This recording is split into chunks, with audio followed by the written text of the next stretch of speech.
Hello, guys. Nice to see you, all of you, in my online class. So, today we will open a new broad topic with you as an education. And as you see that we covered a lot of issues in ethical issues in science and medicine, and we have finished this part of the lesson, and we will do with the education system. So, the first topic is education, its historical foundation of education, or we may see the historical views of the education. My name is Yuldasheva Zainab Kamilовna. I'm an English language teacher at the Urgench State University. So, in this case, let's go ahead to continue our lesson. Okay. So, let's start from the introduction. The beliefs and experience of education today rest on the history of this field of endeavor.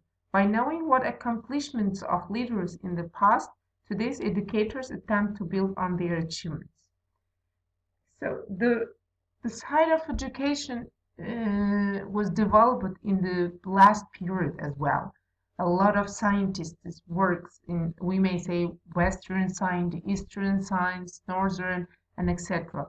They contributed their huge role on the education that is developed nowadays. But if we compare about the ancient education and nowadays, we may see a lot of differences because of the technology. As you see how the technology impacts for the language learning. Primitive education. Life among primitive or tribal people was very simple compared with the complex life that people have today. Their means of livelihood were hunting and gathering wild fruits and vegetables. There was no reading or writing, and information was transmitted through word of mouth, songs, gestures, ceremonial rites, and etc. If we speak about the time of the tribal people live, so the primary part of the education anyway they have started. For example, they may express their feelings by drawing, by showing with animation, or how can I say, they may just write down something with the symbols. We may find it from the stones of the ancient period. So they try to express their old thoughts by showing the pictures. For example, while they are going to celebrate a special ceremony as it's their special event, they try to color it, they try to draw and also express with the other emotive things. Aims of education. The first one, security and survival. The second one, conformity. The third one, preservation and transmission of traditions. Some characteristic of primitive culture. So you may see here some characteristic points of primitive culture. The first one, relatively simple, relatively narrow social and cultural context, extraordinary conservative and prone to superstitions. The organization of primitive life is tribal, not political, so that one function of education is to enable one live with its relatives. Absence from primitive cultures of reading and writing. You may see this primitive cultures of the education in that tribal time period. Types of education. The first one vocational and the second one religious. Here given two types of the education. Vocational, this includes learning the skills in procuring basic necessities of life, like hunting, constructing a hunt, for example. They will learn from the experience of it. For example, first the people hunt with the stones, and then they considered about it would be more valuable if they prepare something, a special instrument for hunting, and the result will be effective. And then they try to think about it and learning how to design, how to do it with the help of other instruments or other natural resource in order to create a tool for hunting. The second one, religious, animistic, consisted in learning how to participate in ritualistic practices to please or to please the unseen spirits of roaming around.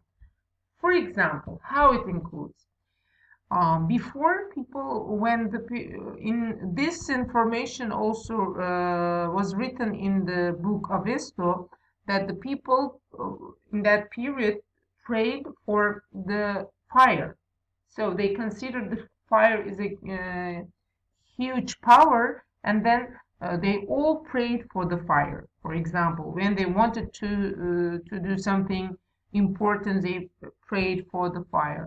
Or in other tribes in Western and Eastern countries, they try to pray for the stars, for example, or the moon, let's say, or the great peaked mountains. They try to follow for them.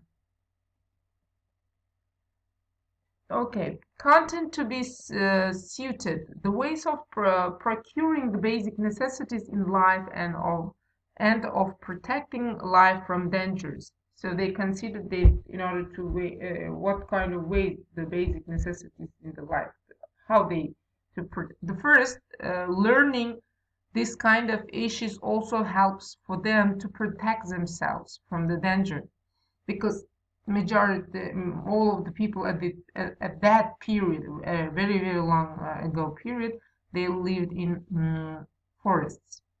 Superstitious included as how to worship before the dwelling of an unseen spirit, such as big tree or big rock, a river, for example. Okay, so if we consider about the superstitious in that period, if we consider it now, it can be somehow unusual, let's say. For example, in that period, people try to if it rained or started thunderstorm, they considered that it's bad luck. Just changing the weather forecast, the changing of the atmosphere also affects with the temper of the people in that period. Content to be studied. Ways of procuring the basic necessities in life and of protecting life from dangers. Superstitious include has words we covered this part. Effects of primitive education. Culture was passed on and preserved for a generation. Tribes were able to meet their economic needs and were able to survive. People were able to adjust and adapt to social and political life. Yeah, if we consider about the culture was passed on and preserved for generation, yeah, for sure. And in that period also, the culture passed through the generation to generation. Tribes were able to meet their economic needs and were able to survive. Okay, the first about the comparing things, the hunting system. If I speak about hunting, the people hunted a lot of animals, and and later on they realized that they can't keep it as fresh as possible, and then they consider, okay, maybe it would be better to hunt only the necessity of the amount of the animals, and then for the next day they can also hunt it and as an economic way. So and then later on, after a lot of experiences, they try to make an economic way. People were able to just adapt to social and political life. Yeah, so they maybe socially adapted for different, maybe organizing, like parties, let's say, in this period.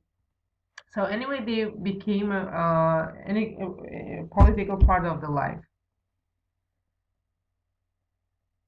Egyptian education. Egypt, the gift of the Nile, is situated in the northern part of the American continent. Ancient Egypt was a desert country watered only by a Nile river, which flooded the country from August to October, leaving behind a very rich black earth. The government of the Egypt was autocratic, ruled by king called Pharaoh, who had absolute powers. So the people considered the the king as a god in this period. Aims of Egyptian education: training of scribes, religious utilitarian, preservation of cultural patterns. Types of education: religious education, vocational professional education. With these two parts we already discussed this. Military education, public administration, priesthood education, home arts education. Content to be studied. Okay, reading, writing, and language, religious and secular literature, artistry in metals and lapidaries, mathematics, especially geometry and surviving were studied due to the frequent inundations of their field, which washed it away the landmarks which had to be replaced. Yes, at that period, in order to draw something geometrically or surviving something, and while they are creating, let's say, a boat or any kind of hunting instrument, for sure they should be needed mathematics. Okay, so calculating, doing with the inches. So anyway, they tried to use these issues as well. Subjects in astronomy, engineering, agriculture, physics, medicine, embalming, in dentistry, and law were taught in the temple school by the priestess. And this is we may see that later on. It's developed very later on. Music, dancing, playing the harp, cymbals, drum, guitar, musical instruments, sports, games, and physical education with swimming, wrestling, hunting, fishing, taking as a vocation and a vocation. So this kind of things are developed more and more in upcoming to the 18th, 19th centuries. The military school offered training in the use of bow and arrow, battle axe, lance, mace, and shield. Egypt became a military power in the ancient world from 16 to 14 BC.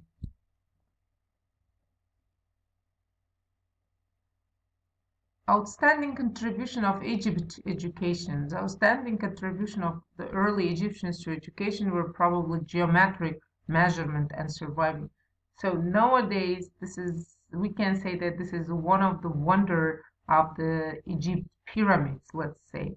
And then people are really still are in shock that how people they in that period could build such kind of geometrically perfect pyramids in that period. How the measurement they did it, and it's still surviving. This is one of the outstanding and one of the wonder of the out of the seven wonders, let's say. And also here Greek education. The Greeks are a mixture of iron and geometry. This Greek education is also developed, and how the word Sparta and Athens, for example, we may also see the tribal isolation developed in different differences. The Spartan education here we may see also. I think that we should continue this video again for the 15 minutes, because in an education system, in education part is very huge. That's why we started from the historical part.